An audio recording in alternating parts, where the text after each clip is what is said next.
सबसे पहले मॉर्निंग में 5 बजे ऑन कर देते हैं और शाम को 6-7 बजे तक ये लाइट जलती रहती है। लेकिन हमारी तो 4 बजे ही बजाती है। हम सब भौतिक लाइट के इतना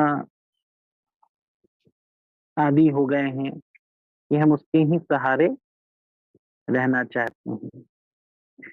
तो अगर कमरे में लाइट ना जले तो आप भले छत पर बैठकर ध्यान कर सकते हैं, वहां भी उजाला रहता है।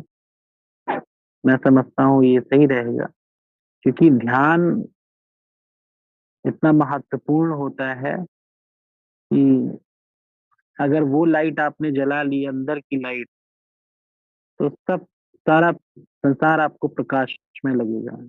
और जिसके अंदर की लाइट नहीं जलती है, ज्ञान की लाइट, तो क्या होता है, सारा संसार अंधकार में लगता है। उनको सब कुछ वैसा ही दिखता है, जैसे कि एक ब्लैक कलर का चश्मा अगर आपने पहना है तो सब आपको ब्लैक दिखेंगे, ग्रीन पहना है तो ग्रीन दिखेंगे, लेकिन अगर आपने प्लेन पहना है तो सब आपको प्लेन दिखेंगे।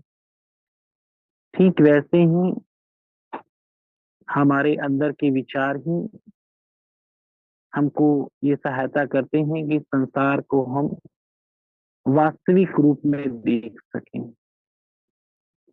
क्योंकि कभी कभी क्या होता है, हमारे मन पर पर्दा होता है, मन पर अहंकार का पर्दा होता है, उसकी वजह से हमें संसार की वास्तविकता भी नहीं, और उस ईश्वर भी हम नहीं समझ पाते हैं, आनंद नहीं समझते हैं, जो सबके चारों ओर मौजूद है। हमको केवल वही भौतिकता दिखती है जो एक साधारण व्यक्ति देख रहा है, लेकिन हम सबको ज्ञान की शक्ति से वो तीसरा नेत्र जिसको कि कहते हैं, तीसरा नेत्र कोई ऐसा नहीं कि मस्तक पर कोई तीसरा नेत्र बनकर आएगा। तीसरा नेत्र अर्थात ज्ञान का नेत्र, अर्थात समझ, है ना। हमारी गहरी समझ, हमारी समझ जितनी गहरी होती जाएगी, हमारा दुनिया को देखने का नजरिया बिल्कुल अलग होता जाएगा।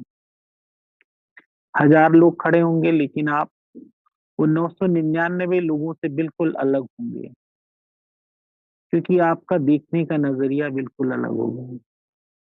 और यही नजरिया ही आपको बिल्कुल अलग बना देता है, क्योंकि